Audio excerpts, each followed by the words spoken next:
Oke, shalom. Shalom. Apa kabar? Dahsyat luar biasa. Mengapa dahsyat? Ya, karena Tuhan Yesus dahsyat dan luar biasa, ya.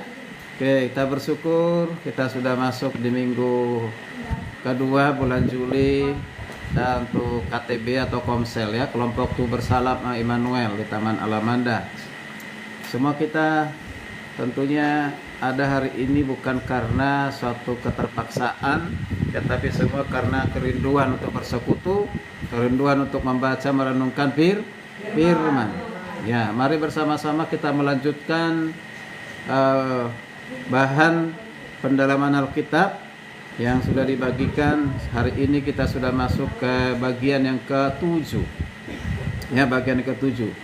Pertama, kedua, ketiga, keempat, kelima sudah selesai. Puji Tuhan, kalau mau dengar lagi yang 1 sampai 5, 6 itu ada di YouTube, ya. Semua ada di YouTube. Di YouTube RPKM Kataros Ministry.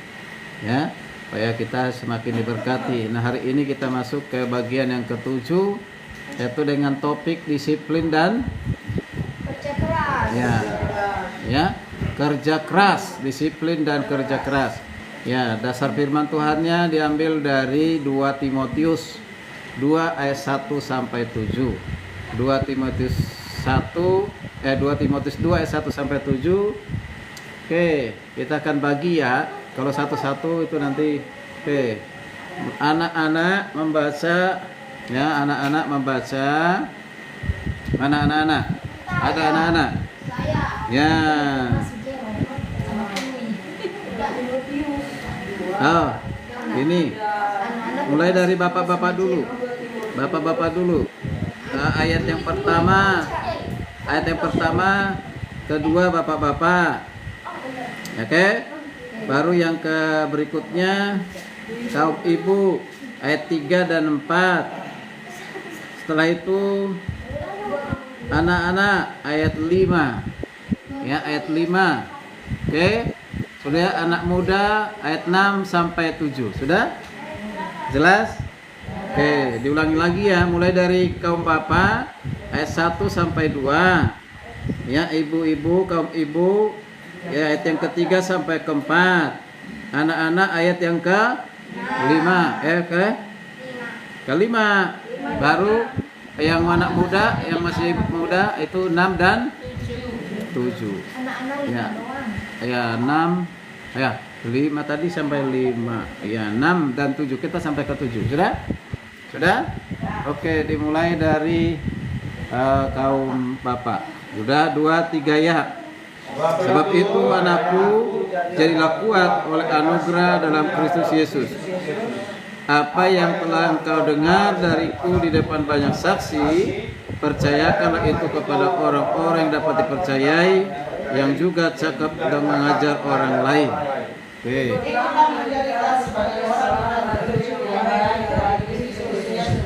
Seorang prajurit yang sedang berjuang tidak memusingkan dirinya dengan soal-soal penghidupannya, supaya dengan demikian dia berkenan kepada komandannya.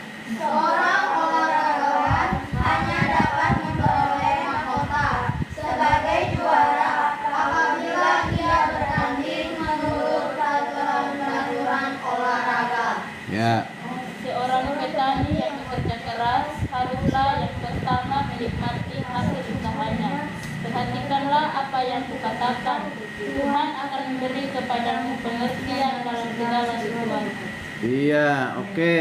Nah, kita perhatikan 7 ayat ini dengan perikop Lembaga Alkitab Indonesia, dikatakan panggilan untuk menderita.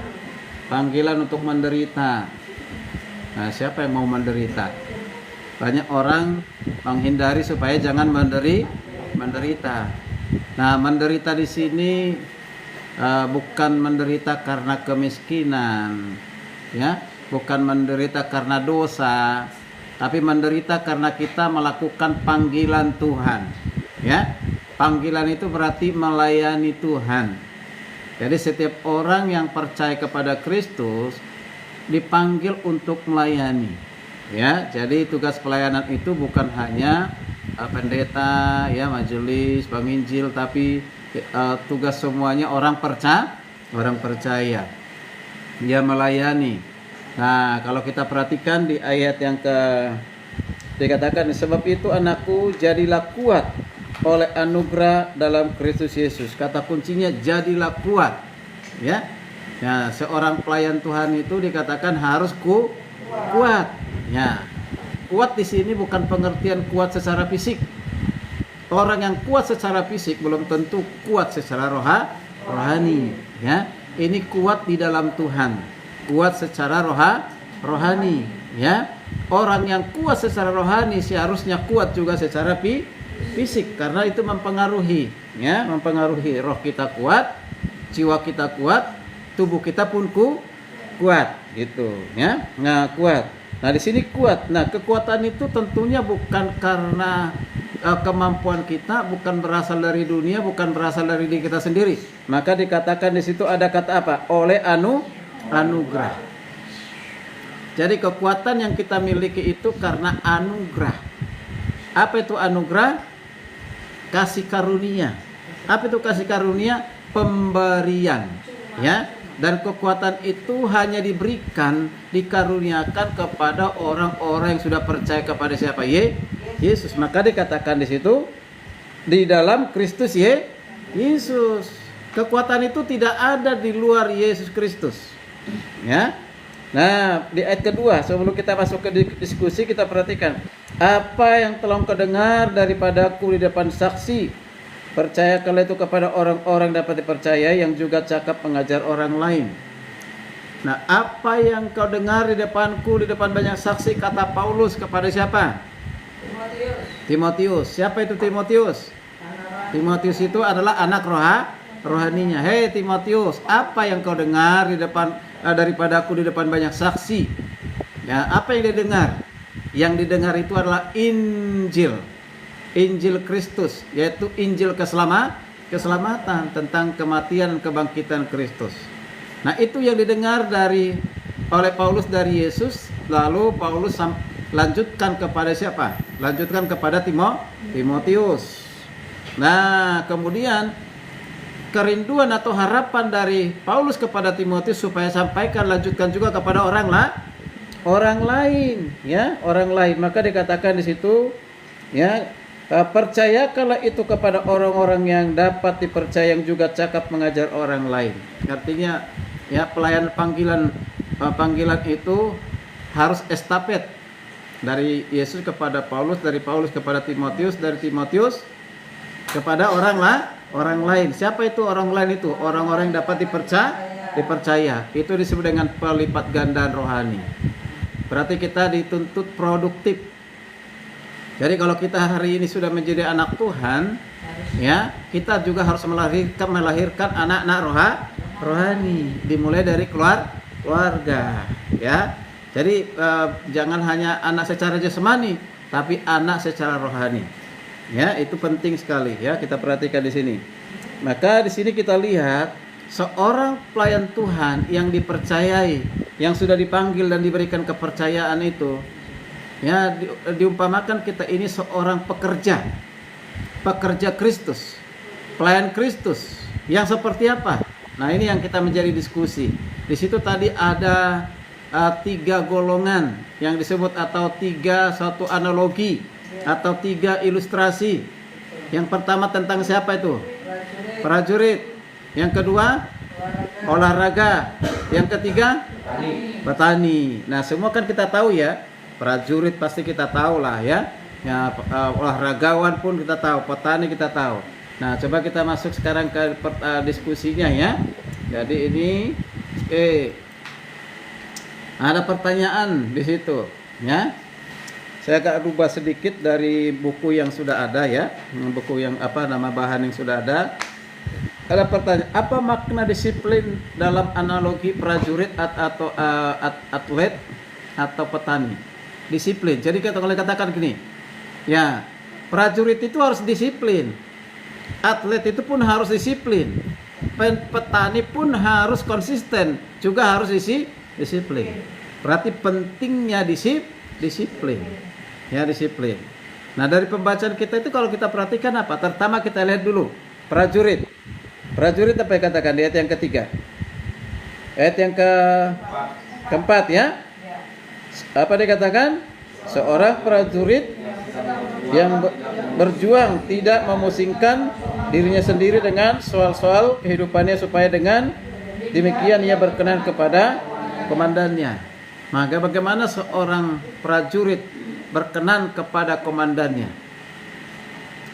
Dia harus disiplin dengan apa? Peraturan prajurit gitu ya. Dia harus taat, tunduk kepada atasannya, betul kan? Nah, seorang prajurit itu tidak lagi hanya memusingkan dirinya sendiri, kepentingan diri sendiri. Kayak ketika prajurit atau tentara itu diutus ke Papua, diutus ke luar negeri, dia kan punya istri, punya anak, bahkan ada yang baru menikah. Dia harus siap meninggalkan siapa? Meninggalkan istri dan anak-anak. Ya, nah ketika dia sudah ada di tengah-tengah peperangan ataupun tugas, dia tidak boleh lagi fokus kepada istri dan anak-anak. Dia fokus kepada apa? Tugas. Nah, kan dia harus disiplin. Disiplin apa? Disiplin bangun pagi, ya kan? Ya, disiplin tidur, disiplin bangun pagi. Ketika dipanggil siap sedia. Musuh datang, siap. Nah, gitu kan? Ayo berperang, siap gitu. Nah, itu karena mereka diajar untuk disiplin. Tidak boleh ogah-ogahan, tidur-tiduran. Ya, siap komandan, tapi dia masih tidur gitu. Siap komandan katanya, tapi dia masih tidur. Nah, itu bukan disiplin, ya kan? Ya, oke. Saya ingat dulu ada teman kita tentara ya, ditugaskan ke Aceh gitu, ke Aceh. Ya, ketika mereka menghadapi GAM itu, ya, ini ternyata ada juga prajurit yang ketakutan. ya ketakutan. Nah, jadi waktu mereka maju, ini yang komandannya ini, ayo maju.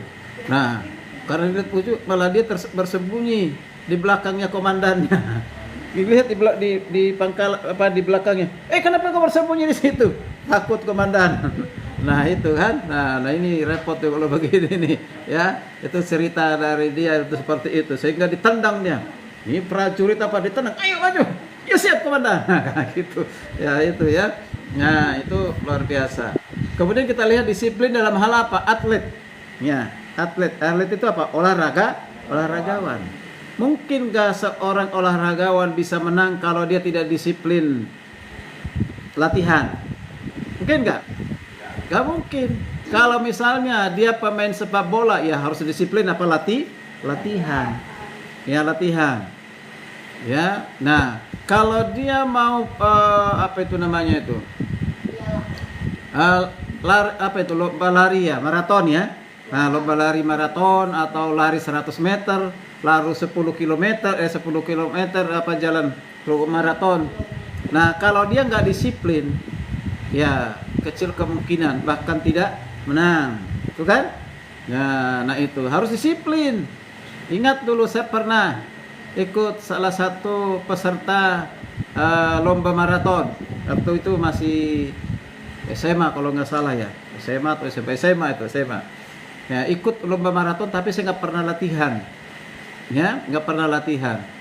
Nah, tapi baru belum ada 1 kilo udah ngos-ngosan. Ya kan gitu. Ya udah ngos-ngosan, sudah nggak kuat, tapi dipaksain, kaki semua udah sakit. Tapi sampai juga ke finish yang paling terakhir. Ya mas sampai juga ke finish. Saya lewatin finish. Ayo kata yang di finish, yang jaga finish itu. Oke, naik. Nah, jalan. Saya lihat ada angkot lewat, saya giniin angkotnya. Naik angkot tuh. Saya benar-benar kerja dan naik angkot.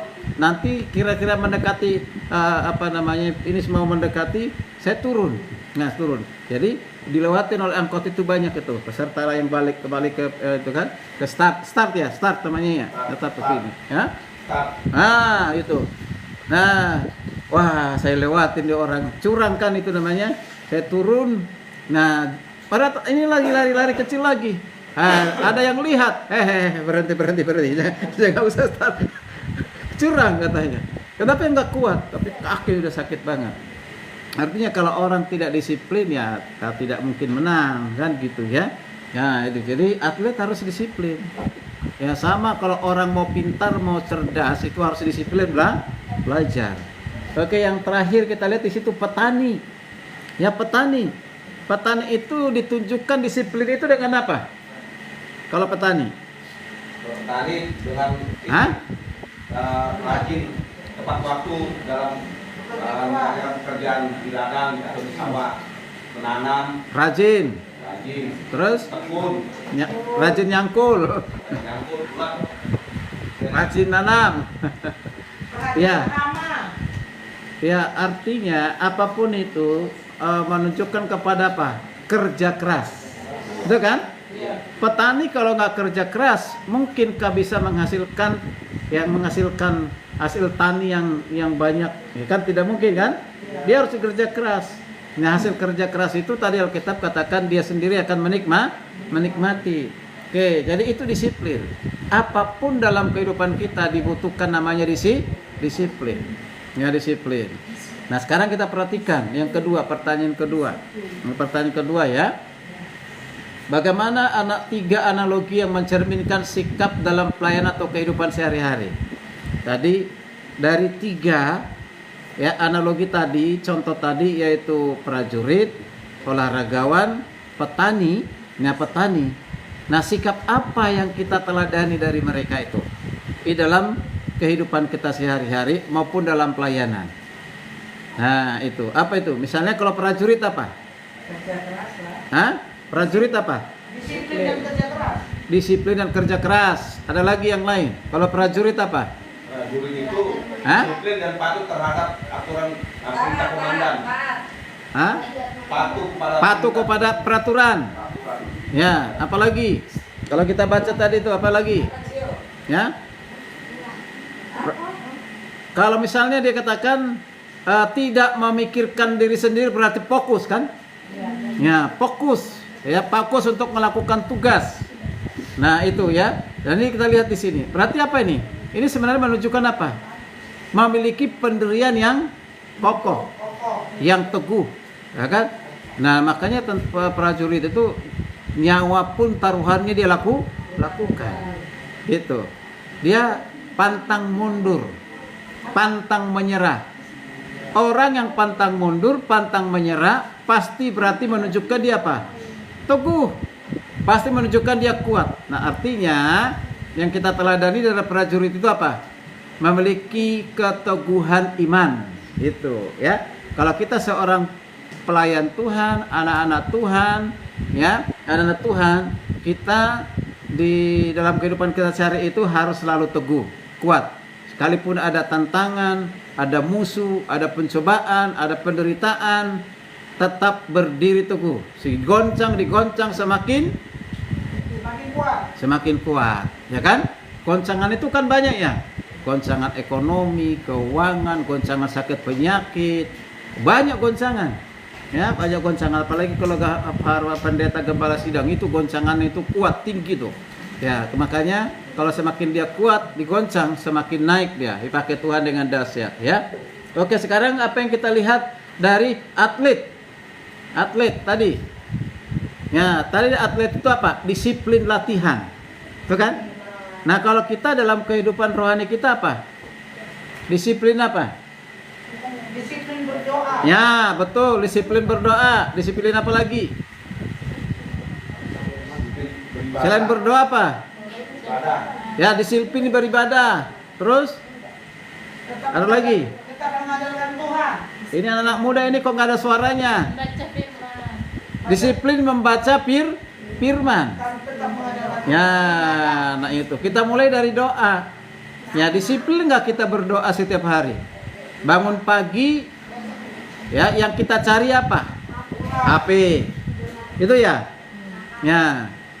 Kalau bangun pagi yang kita cari apa? Sapu. Kan? Ya, itu ya. Ya. Seharusnya yang duluan itu kita cari Tuhan. Melalui doa. Ya, doa. Kemudian disiplin baca firman.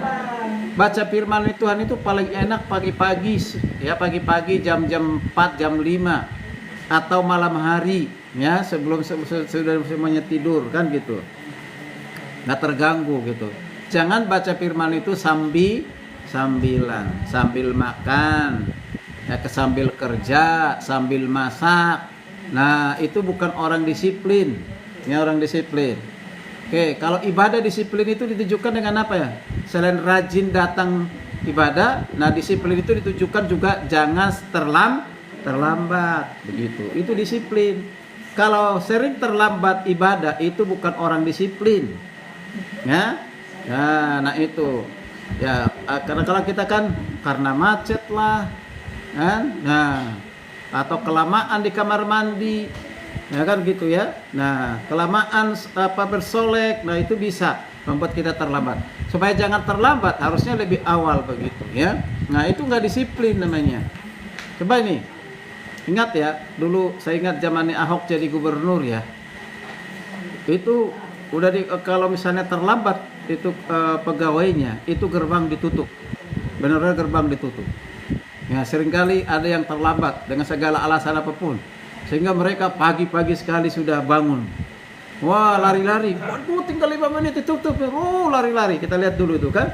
Nah, itu bahwa pegawai itu harus disiplin waktu. Nah, itu perkara dunia. Kalau misalnya ada yang telepon, ini ada proyek ini, cepat datang. Pasti kita cepat ya kan? Pasti cepat tuh, bagaimanapun caranya. Kalau boleh saya jangan tidur, tunggu di tempat itu. Itu perkara dunia, tapi perkara ibadah, apakah seperti itu? Belum tentu. Malah lebih santai dengan membela diri kan? Tuhan mengertinya kita, kan gitu. Nah itu, itu namanya itu. Jadi harus disiplin. Oke, jadi disiplin berdoa, disiplin berfirman Tuhan, disiplin ibadah. 3 hal itu kebutuhan kita. Ya, disiplin juga melayani. Yang ketiga, ya kita lihat sikap kita dari petani. Apa yang kita belajar? Petani itu pekerja keras. Oke. Kalau petani itu apa yang kalau dia menunggu itu apa namanya? Menunggu hasil taninya apa? Harus sabar. Ya harus sabar.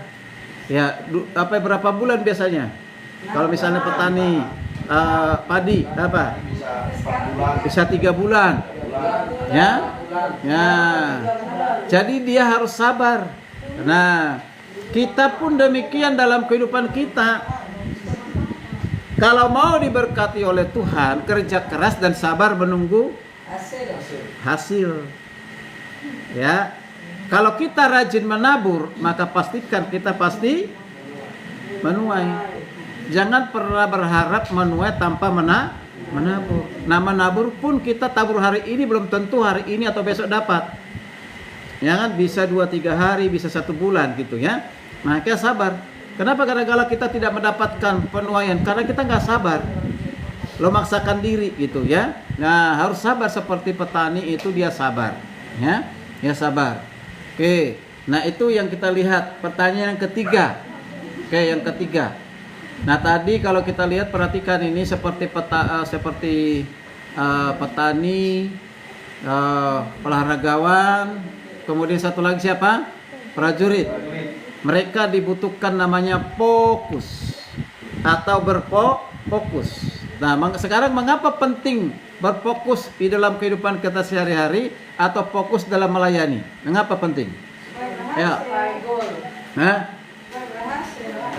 fokus itu kan konsentrasi, konsisten, ke depan, jangan melirik ke kiri dan ke kanan, jangan menyimpang ke kiri dan ke kanan, jangan melihat ke belakang, gitu ya. Nah, seperti istrinya Lot, gitu kan? Dia nggak fokus dengan panggilan Tuhan, fokusnya apa? Harta, melihat di belakang, begitu. Nah, sekarang kita melihat, kalau fokus itu berarti apa itu? Supaya kita apa ini? Mengapa perlu fokus? Supaya kita jangan terjerat dengan setan, kan? Jangan terjerat dengan perkara dunia. Apalagi, ya, supaya rohani kita terarah kepada siapa? Terarah kepada Tuhan. Supaya kita ini jangan sampai gagal. Prajurit tadi yang saya bilang itu gagal, itu ketakutan tuh kan. Ya kan? Nah, petani kalau dia nggak konsisten, kalau dia tidak fokus untuk mengelolanya, maka pasti ya tidak berhasil, ya kan? Ya, kita harus fokus. Banyak kan orang gini, coba ini udah berhasil, lompat lagi satu lagi. Sudah dicoba ini, nggak sabar menunggu, coba lagi yang lain. Nah kalau gitu tidak akan pernah berhasil. Kalau kita sudah doakan geluti satu usaha atau apapun itu, ya difokus, digumuli, nggak ada langsung namanya berhasil. Nggak ada, itu pasti ada tantangan, ya tantangannya. Nah jadi seperti itu kita dalam hal kerohanian. Jadi fokus dengan Tuhan. Pada saat ibadah, fokuslah beribadah. Saya kurang yakin kalau orang sedang beribadah, kalau sedang beribadah keluar masuk dari ruangan ibadah, ya kan? Saya kurang yakin tuh. Pula si Paulus masuk. Itu. Atau pada saat firman Tuhan, ya pada saat firman Tuhan dia keluar masuk. Ya, alasannya ke kamar mandi. Nah, maka saya bilang sebelum firman Tuhan ke kamar mandi dulu. Selesaikan dulu yang perlu diselesaikan, kan begitu ya? Ya supaya fokus dengar firman. Nah, ya, tadi itu membutuhkan namanya kita fokus ya, seperti prajurit, olahragawan, petani kalau menghasil itu fokus, ya. Oke. Yang pertanyaan yang terakhir itu yang keempat tuh, perhatikan. Apa hubungan antara kasih karunia dan kerja keras? Itu apa hubungannya? Di ayat yang pertama tadi itu sudah kita baca itu. Apa hubungannya? Ada hubungan nggak? Ada. Kerja keras kita itu bukan karena kekuatan kita, bukan karena kemampuan kita, tapi karena kasih karunia Tuhan. Makanya sesungguhnya kita ini harus lebih kuat, lebih kokoh, lebih teguh daripada mereka yang tidak menerima kasih karunia Tuhan. Ya itu, kalau kita melihat orang lain lebih kuat padahal bukan orang percaya kepada Kristus, nah itu salah sebenarnya tuh, udah keliru. Seharusnya kita lebih kuat. Oh dia bukan orang percaya tapi kok dia lebih kuat dari saya ya menjalani kehidupan ini. Nah karena itu, atau kita mulai goyah, dia nggak berdoa tapi diberkati itu. Nah dia nggak minta tapi dia kok dapat, saya minta nggak dapat, itu kan, itulah manusia. Makanya di kitab Mazmur dikatakan jangan kita iri kepada orang fasik. Kalaupun dia bersukses, berhasil, kita belum, jangan iri. Ya? Nah itu. Nah, firman Tuhan juga mengatakan, bahkan ya berkatnya orang fasik pun kalau Tuhan berkehendak, Tuhan akan pindahkan kepada orang percaya, diberikan itu, ya. Oke, maka dikatakan kuatkanlah dirimu dalam kasih karunia, artinya kekuatan kita itu dari siapa? Dari siapa? Dari Tuhan Yesus, kasih karunia. Maka setiap hari kita minta kasih karunia, kekuatan daripada Tuhan.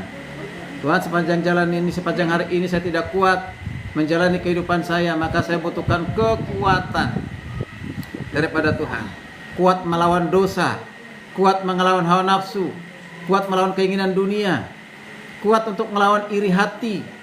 Ya kan, nah itu kita harus kuat. Ya, kalau nggak kuat ya berarti kita apa itu? Berarti kita apa tuh? Mengandalkan kekuatan sendiri. Karena ada firman Tuhan mengatakan apa? Terkutuklah mereka yang mengandalkan manusia atau dirinya sendiri. Diberkatilah mereka yang mengandalkan Tuhan. Pilih yang mana? Pilih yang mana? Mengandalkan Tuhan atau mengandalkan diri sendiri? Mengandalkan Tuhan. Amin. Amin. Jadi gitu. Jadi Paulus di sini mengawali dengan kasih karunia dan kerja keras. Kerja keras semua orang bisa lakukan. Bisa nggak? Bisa. Bisa. Ya. Nah, tapi tidak semua orang melakukan namanya kerja keras karena kasih karunia. Itu makanya hebat kita itu sama orang-orang yang harusnya lebih kuat, lebih teguh ya. Makanya orang yang punya kasih karunia itu harus ditujukan dengan apa? Disiplin, ya. Ditujukan dengan apa? Kerja keras. Ditujukan dengan apa? Kesabaran. Itu namanya kasih karunia yang Tuhan berikan kepada kita. Pertanyaan yang terakhir di ayat ke-7. Kalau coba kita baca ke-7 dikatakan apa itu tadi? Perhatikanlah yang kukatakan, karena Tuhan akan memberi kepadamu pengertian dengan segala sesuatu. Wow, luar biasa. Ya. Kalau kita tadi melakukan itu, berarti kita dikaruniakan namanya pengertian. Itu namanya hikmat. Hikmat dari Tuhan. Jadi Tuhan tidak pernah membiarkan kita tanpa pengertian. Tuhan selalu menuntun kita dalam menjalani kehidupan kita sehari-hari dengan pengertian. Kalau diizinkan banyak persoalan masalah, itu menuntun kita kepada pengertian. Oh, maksudnya Tuhan, saya harus mengerti, jangan mengandalkan diri sendiri. Kan gitu ya. Nah, jadi kita lihat tuh. Jadi pengertian itu menuntun orang rajin. Pengertian itu menuntun orang disiplin. Pengertian itu menuntun kita bekerja keras. Pengertian itu membuat kita setia. Itu. Nah, kalau kita tidak mengerti, tidak mungkin itu, ya. Jadi sekali lagi 3 tadi. Pengertian itu membuat kita disiplin, pengertian itu membuat kita setia, pengertian itu membuat kita kerja keras. Dan pengertian itu membuat kita menjadi apa? Sabar. Amin. Oke, sekarang kita masuk dalam penerapan, ya, aplikasi praktisnya itu, ya, kepada diri kita sendiri. Nah, pertanyaannya begini, tolong direnungkan, ya. Seberapa banyak waktu dan perhatian kita habiskan untuk urusan duniawi? Ayo. Seberapa banyak waktu kita gunakan waktu untuk urusan duniawi? Kita memang ada di dunia, ya, ada pasti urusan duniawi, ya kan? Seberapa banyak? Lebih banyak atau lebih banyak itu yang urusan duniawi atau urusan rohani? Banyak duniawi. Urusan duniawi, ya kan? Dari 24 jam berapa jam yang kita gunakan untuk urusan duniawi? 50%. Lebih. Kalau di kantor sampai sore nggak pulang. Wah, ya. Jadi ketika kita bicara tentang hal-hal duniawi, terutama karena kita bekerja tidak ibadah, ya kan? Karena warisan tidak ibadah. Warisan ya? Arisan. Karena arisan tidak beribadah. Karena ada tamu di rumah hari Minggu, ya, tidak ibadah, lebih mengutamakan tamu daripada Tuhan Yesus. Betul nggak? Nah, karena kan seperti itu ya. Kalau ada tamu tidak, saya bilang ayo ke gereja. Kalau nggak tunggu di rumah, nggak mau. Begitu. Ya kan, karena kita memprioritaskan siapa Tuhan. Mau bawa keuntungan atau tidak dia tamu itu, tetap kita kalau sudah janji ibadah dengan Tuhan 9:30. Itu. Nah, itu. Jadi kita harus konsisten. Jangan lebih mengutamakan perkara dunia. Kalaupun kita di dunia. Pertanyaan yang berikutnya kepada diri sendiri nih.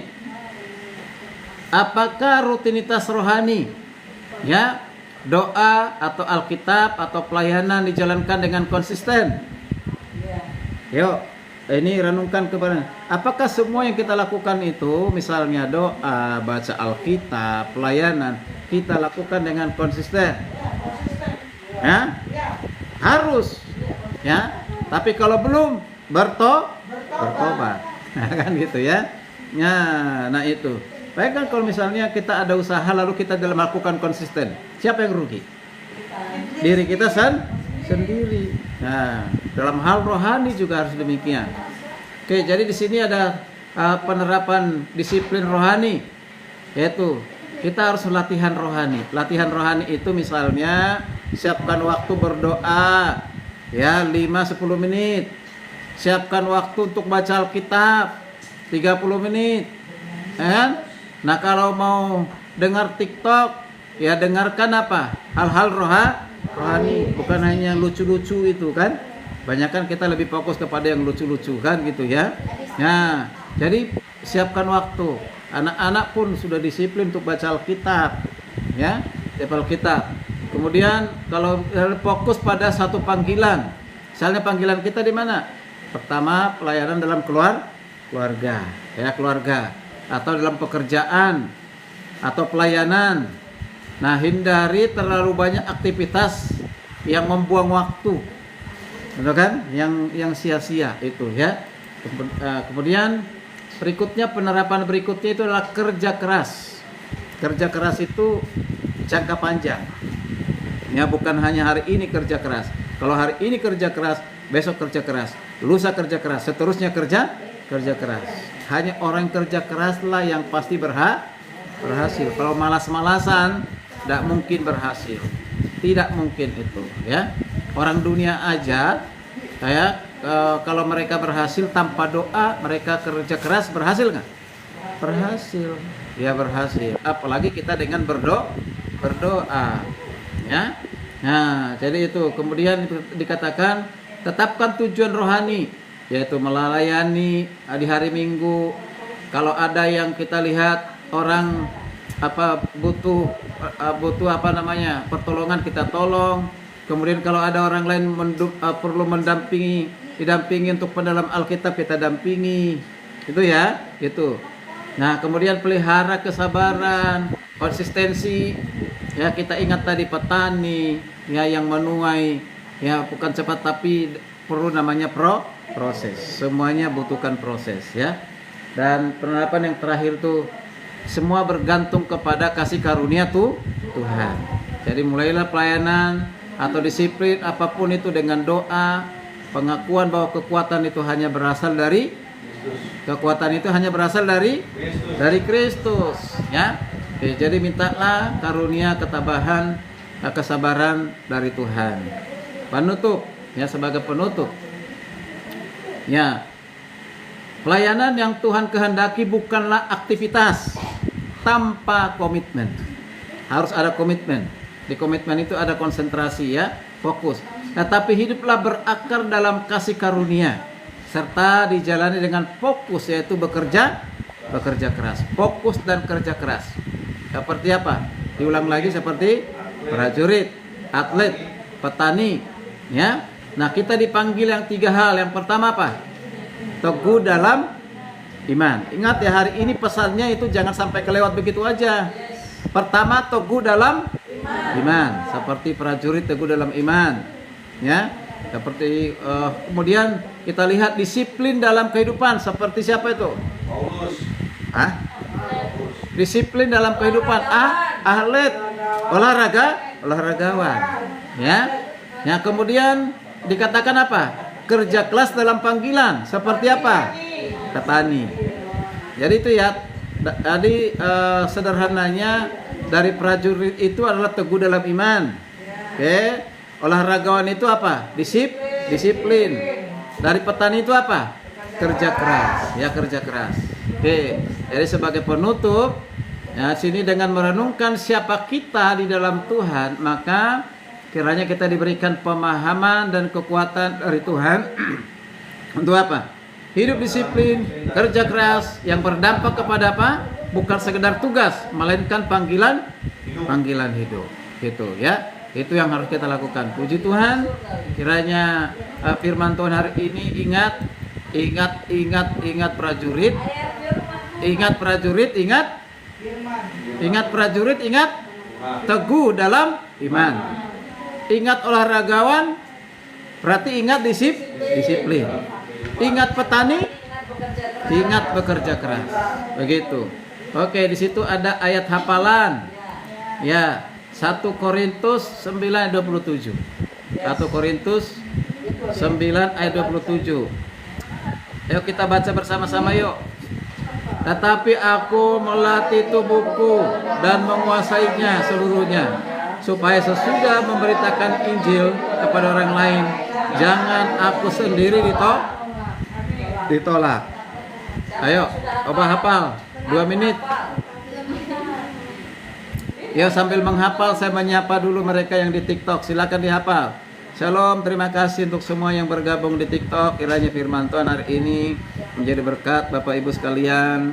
yaitu tentang disiplin dan kerja keras. Kita belajar tentang disiplin kerja keras yaitu dari 3 analogi, yaitu pertama adalah prajurit, berarti teguh di dalam iman. Yang kedua adalah olahragawan atau atlet, yaitu disiplin dalam kehidupan. Yang ketiga kita belajar dari petani, pekerja keras dan sabar. Dan semua lakukan itu dengan fokus. Jadi kita sudah dipanggil Tuhan untuk melayani, maka kita belajar dari 3 analogi ini. Terima kasih untuk semua, sampai ketemu lagi nanti hari Kamis depan ya, di jam yang sama, yaitu jam 6:30 atau jam 7. Pasti diberkati. Shalom, sampai ketemu lagi sahabat YouTube, sahabat TikTok. Tuhan berkati. Shalom.